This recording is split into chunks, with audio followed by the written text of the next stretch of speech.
What's up, YouTube world? It's your boy J Dub, the #1 commenter on YouTube, and I'm back with part 2 of Ready to Love DC. This is the second shot of love episode, and for those who may not be familiar with my new format, I normally do a part 2 now for videos that exceed 30 minutes because lately I've been having trouble uploading videos that are longer than 30 minutes.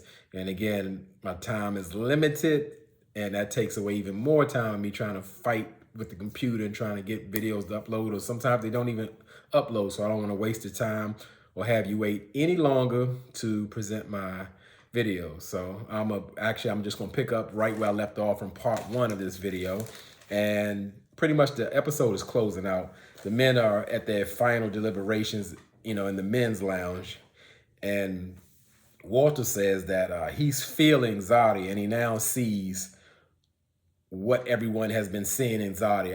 I would say Zadia is what we say called the new Kyra from last season, but Walter's still saying that he has a strong connection with Sabrina, which I really didn't see. But that last interaction, Sabrina showed Walter her flower in bloom at the pool party, so I could see, yeah, he's still interested. And Naeem mentioned like he was kind of concerned that the other men are now interested in Zadia the body. And I didn't know they kind of named Zadia the body. That's funny because like in the review I did when Zadia went on a date with Tyrone, I called her Zadia the body, but that was kind of corny, but it was funny to me. So Phil talks about, like, he's saying, I guess, having that vulnerable conversation with Aisha, she is like kind of moved up, and because they more so connected on that level. And I just forgot that Phil was actually the one who went and got Aisha when she was in a car accident. So they definitely have some type of connection, or she can appreciate how Phil is there for her. And I did like, even though they were in the men's lounge, Phil did not share that personal information of Aisha situation with caring children. And I can appreciate that because sometimes the men get to talking so much in that men's lounge, like they're their friends and they don't have other consideration of women. Because I mean, like, the women do the same thing. And I just thinking back when Shiloh had shared with Carrie that Tyrone had told her why he didn't like her or didn't connect with her.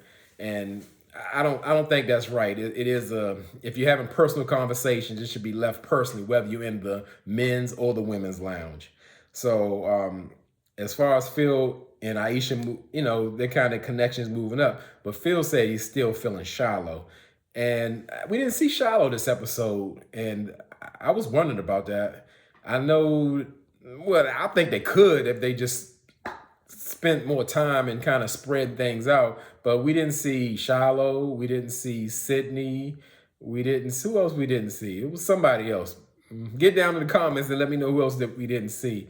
But I just thought that was kind of strange because sometimes they're showing us the same people over and over again, and I think they could spread it out. So Corny Sean, he was saying that he has a connection with Tasia and Sabrina.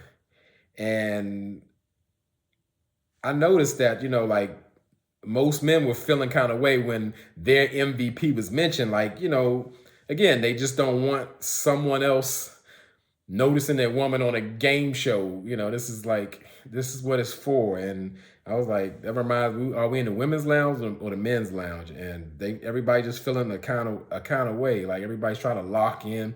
Everybody's trying to just put all the eggs in one basket in one person if they could. And as far as people who not feeling, Cornelius said he's not feeling Courtney. He was saying that they don't have a similar foundation. And after, like, Courtney, felt him up and made him feel uncomfortable, I guess that was his way of getting rid of it. But he didn't tell Courtney that he felt that way, or, that's not what he wanted. And Frank, again, Frank says Courtney as well. Walter says Courtney. But Walter says Courtney could be the homie. I don't like I personally don't like those terms. You know, it may be a new age thing or whatever. It reminds me of, like, you know, when men call women bro and all that kind of stuff. I think sometimes people make the mistake of 100% there should be some type of attraction, but I guess the best way to start up with somebody you feel like you can genuinely be friends with, like you actually like the person. Because if you're going to go in a sustaining relationship that's long term, you're gonna need to like the person, not just like be attracted. That sexual spark, that's not gonna sustain you throughout. So I think a lot of people, but especially men, make that mistake and not thinking that the woman could be their friend. So overall, like throughout who's at the bottom, it's Camille and Courtney, because we know pretty much Camille has not even attempted and makes it known that, you know, she's got a boo, she's taken, and she's not even wanting to deal with anybody. So I don't even know how she lasts this long, because she has made no attempt. I actually thought Camille would be like higher up, like on a Zadia level, meaning like men would be very interested in her. But you know, that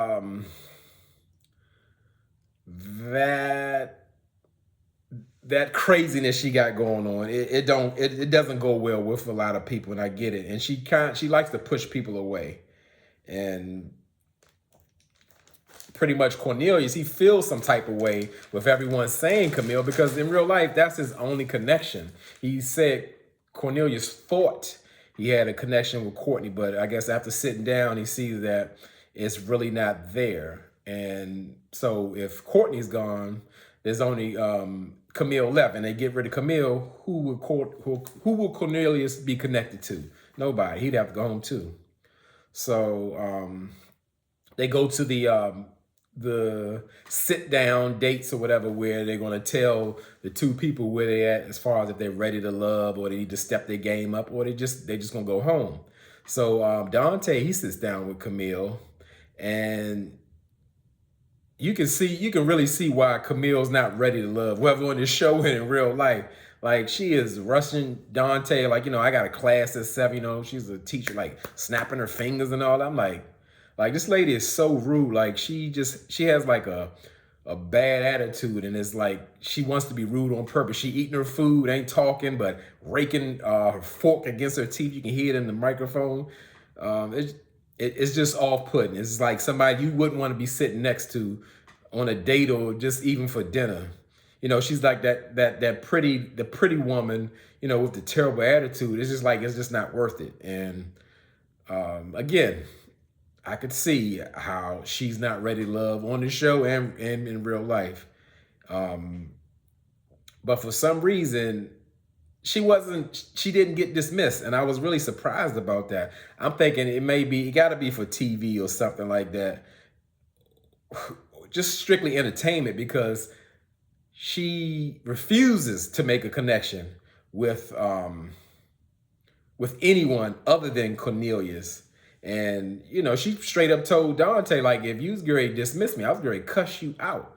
And I'm like this, like, crazy Camille, like I said. So Walter, he sits down with Courtney, and I don't like, again, just like how to sit down. When they sit down, it's like, oh, we're going on a date, and Walter's like, well, you know, tell me about yourself. And I like that. Courtney was like, well, you know, that's really a generic question. Like, you know, where you want me to start? In my childhood or teenage years, or what I like to eat?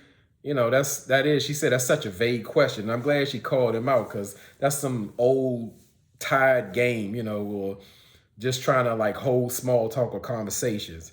When in real life, we know you're there for deliberation to get dismissed. And Courtney, she didn't disappoint, because she get to digging in that Sideshow Bob thing she got going on. And she was really bothered that Walter said that she wasn't ready to love. She felt like she didn't accomplish what she needed to accomplish. And during that time, she tried to hold her head up and be strong, but in the confessional, she really got emotional and said that, like, she talked to her mother and said, like, hey, this isn't the end of her journey. It's just like she's not ready to love right there, to help her feel better. And like I said, she was really, really hurt. I really thought that Courtney would really go far in it, because normally, especially with older men, the young women usually do well. They're like really pursuing them out, whatever reasons like that, young energy or the potential that they could have children, opposed to maybe dealing with an older woman or whatever's going on. But Courtney like really fell flat. She kind of locked in on Corey and kind of went for his lines and everything. And she found out that he was still running game. I don't know how that was a surprise. He was running game from day one. But she seemed to go for it. She said she didn't like Courtney. Said she didn't like a guy like Corey, but she fell for him. And then she was chasing after Cornelius, and clearly Cornelius really wasn't feeling her. And I don't think Cornelius knows he can't let anybody feel him, because Crazy Camille is there, and she ain't playing. She ain't playing with none of them. That's her man. That's her boo. And pretty much that was the end of the episode. So all I can say is, well, from this video, I'm not going to do Love and Marriage Huntsville, because they didn't really have a show. It was more like a flashback or preview of the toxic Mel and Martell situation. However, for those who are interested, I just started doing Insecure, so be on the watch for that. And as I say, I really appreciate y'all rocking with J-Dub. You know, I don't take y'all for granted. What can I say? I just, like I said, I appreciate all the love and support that I get for my channel. It's been wonderful, and I just want to continue to grow, give y'all good content, and get down on those comments, because that's the best part of the channel. That's why I started the channel, to have my own platform, so the motto of this channel is to say what you say. So again, I thank y'all for rocking with me. And y'all could be anywhere in this YouTube world, but you're here with me. I really appreciate that, and I really mean it.